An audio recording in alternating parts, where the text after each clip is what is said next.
The chat, we are totally back with final thoughts for Aviary Attorney. Uh, Not a super long game, but it did about what it sounds like it is. It is a somewhat Ace Attorney inspired, uh, I was gonna say graphic novel, but equivalency of the point and click, search on the screen, go to trials, try to present evidence with some twists. The twist being that you are basically birds. You are like 90% birds. You are not like anthropomorphic. You are literally just like human-sized birds with human hands. Otherwise, bird face, bird body shape type, whatever. And all of the art is based off of illustrations from, I guess, the period. I don't think I ever actually looked it up before we completed the game. It is mostly bird. So I will say from a writing standpoint, I enjoyed it. It was a lot darker than I would have thought it would have been without going into too many spoilers. So for people looking for more of a lighthearted parody kind of game, similar to something like Phoenix Wright, there are moments of humor that are intended, but it is overall a very dark game. So I would just warn people, caution people, before they decide whether or not they want to go through and play it, that it is definitely on the darker side of things. I will say that I appreciated some of the gameplay changes, quote unquote, in terms of how evidence is generally gathered and how you generally have multiple options to talk to with people, and it has some changes in the dialogue. And generally speaking, I like pointing out contradictions a bit better in this game than Phoenix Wright, where instead of presenting on a whole statement, they basically highlight specific words, which takes the place of the press or the further information. It's a lot more clear and guided from like a blind playthrough standpoint, what the game is intending for you to focus on. So from that standpoint, I think it actually did fairly well. The music is fine. They kind of fit the period of the time that they were looking for, which is just prior to the French Revolution. And it's definitely a very interesting setting, and it's definitely full of some quirky characters and some very bizarre designs on these characters. So I will say for the most part, it is pretty memorable. I will say, unfortunately, for the PC release, there were some notable bugs as we went through. So the game has been out for a while, so it's not like we're doing early access or like a fresh release of it. It is a bit unfortunate. It did hamper our playthrough at a couple of points, so I do want to kind of give that discretion that while I like the game, and the game is not that expensive, I think it was like $15 on the store without any sales for Steam, USD, for example. It definitely bugged up if you attempted to kind of go through an entire trial in one place. I will say from the standpoint of the save system, I like the idea of being able to go back to prior days and play them so you could see the other dialogue options, or even to some extent one of the 3 endings that is in the game itself, which is definitely an added bonus. But I will say it did add some other mechanics I wasn't a fan of. I feel like it's not the word superfluous, but I feel like it detracted more than it added with the money system, where it did give you the feeling of being poor, which is usually kind of a joke in those kinds of games.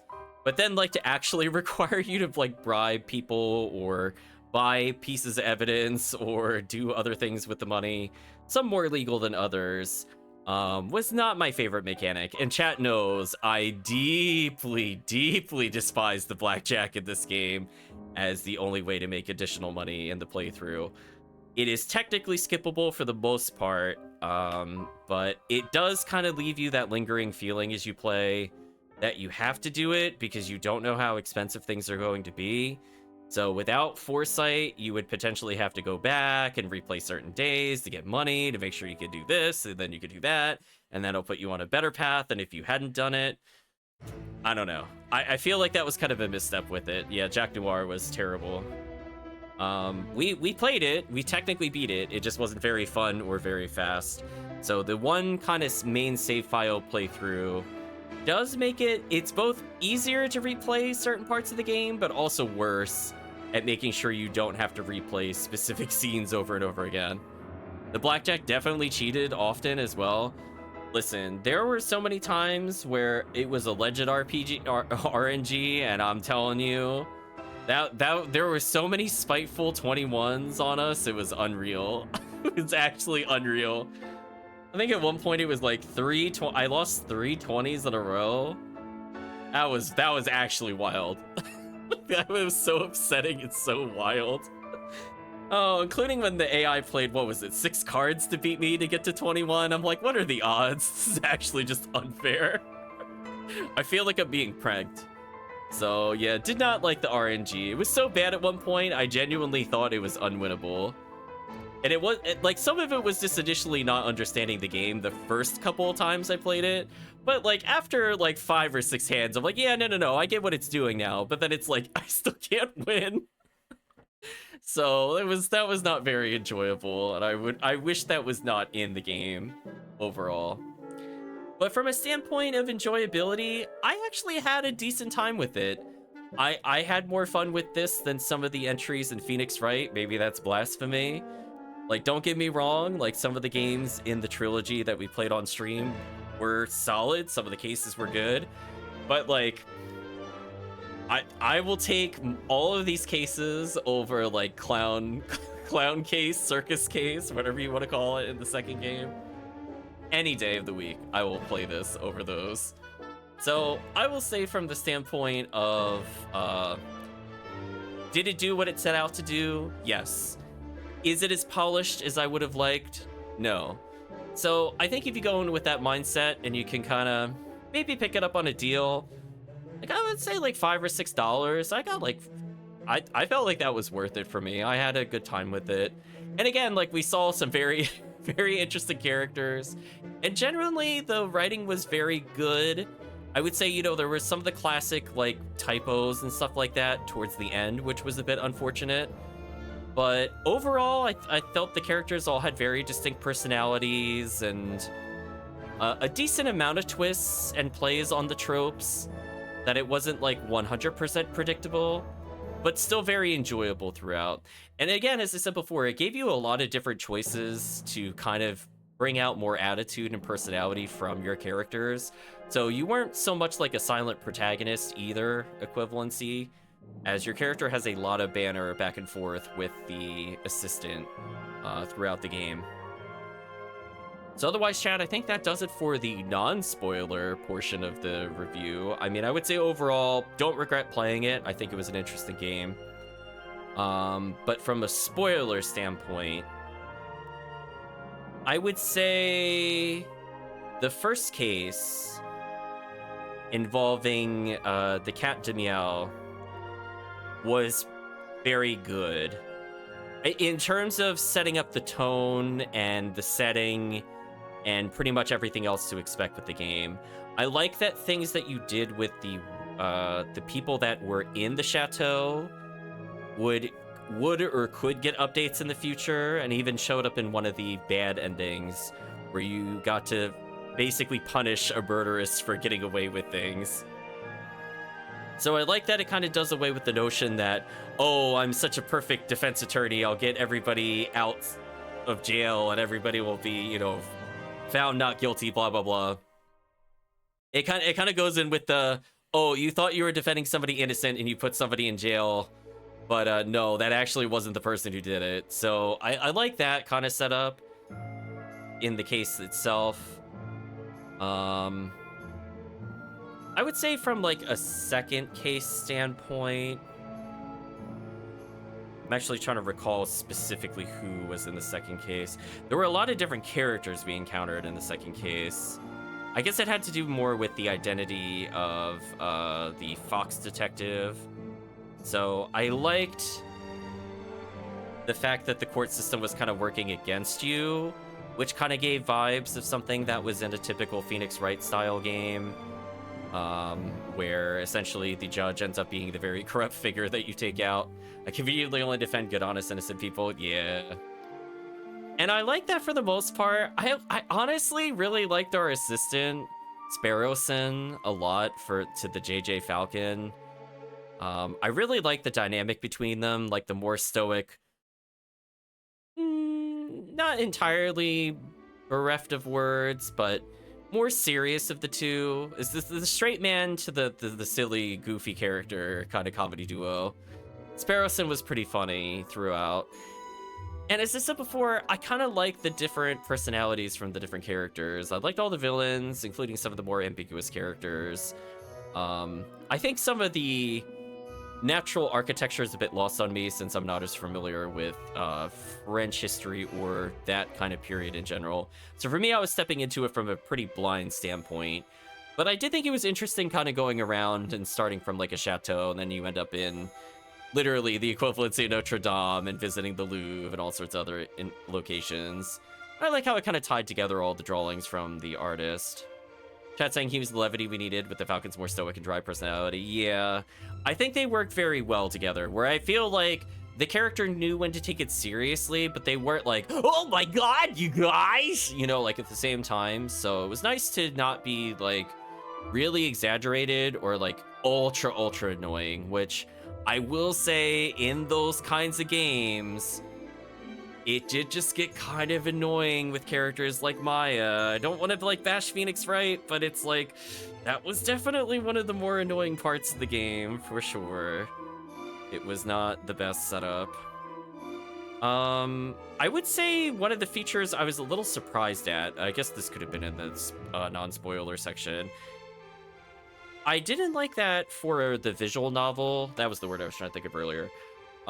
It didn't allow you to see like the chat history. So like if you did happen to skip dialogue, while you could replay the day to see it again, I did find it a bit weird you couldn't go back in and see the the last couple of words.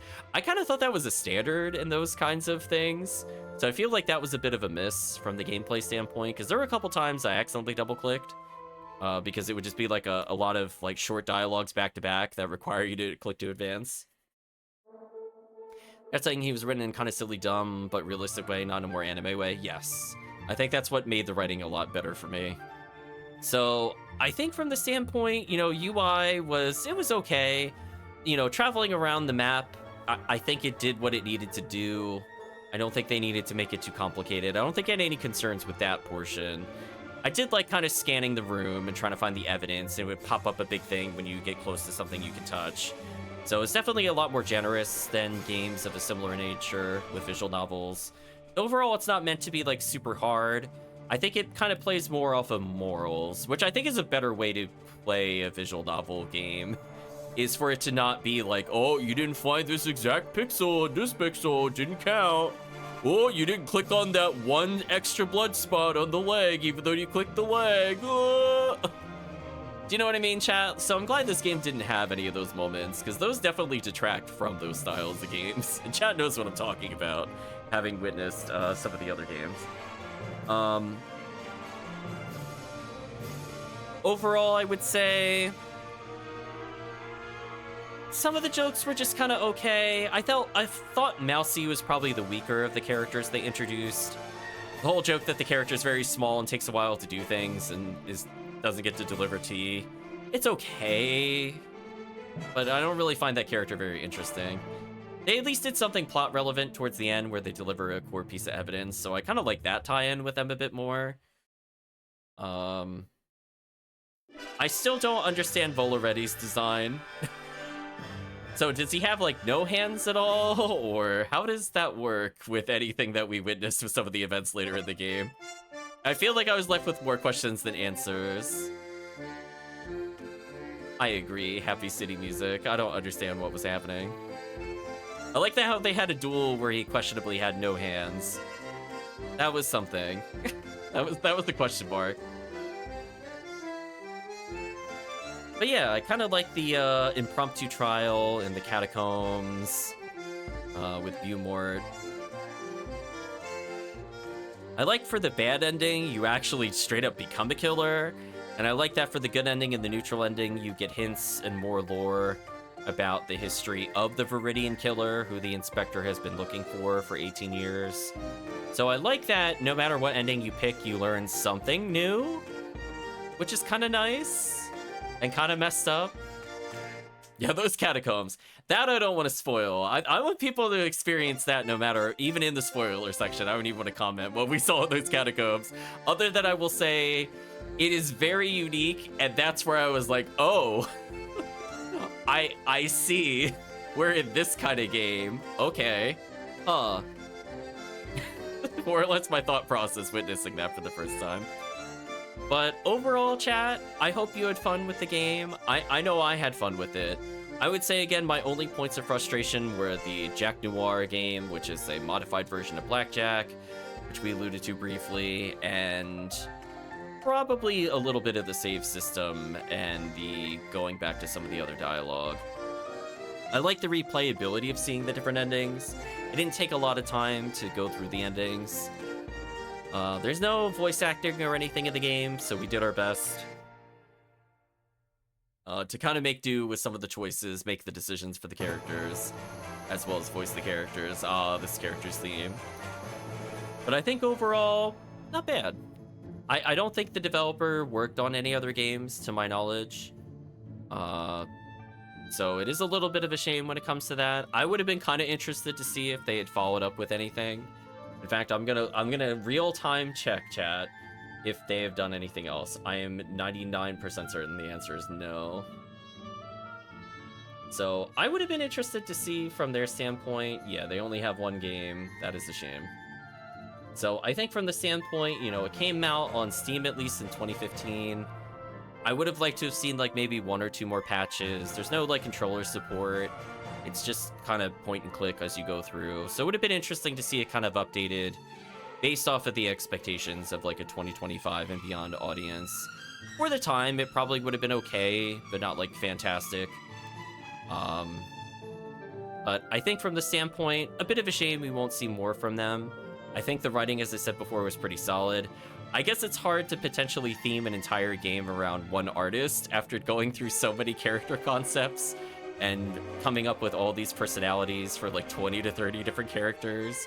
Just quite a motley crew. So it was a very interesting way to kind of save on, you know, resources to tell a very, I would say, I guess unique story.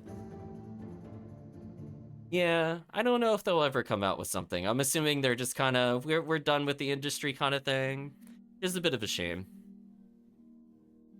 But yeah, I don't actually have too many thoughts on the game other than what we talked about here. So if you liked it, hopefully you know, give it a shot on your own. Just be aware that if you do come across some of the issues, that reloading at the beginning of the day generally fixed it. Other than some minor typos in one of the endings, it wasn't too bad. The hands were bad, the world made no sense. It's true. The drawings were from a madman, and I'm sure that inspired, or bad woman. I don't actually remember who the artist was. But either way, from the standpoint, it was a very interesting take on the genre. So no regrets. Mouse is mouse-sized, everyone else is human-sized, and humans exist. It's a mad world out there, chat. What a mad world. It is not Terrace Pharma, though. I'm sorry, Blue Donna. It's not Terrace Pharma. So from the standpoint, that's all from that developer. That's all from the series. Hope you enjoyed the endings. You get to decide, chat, which ending you like the most. But from a final thought standpoint, not bad. So for now, chat, we're going to go ahead and say goodbye to YouTube. So if you did watch to this point in the video or the VOD, I'd just like to say thank you for watching, and hope you join us in the next game, whatever it may be.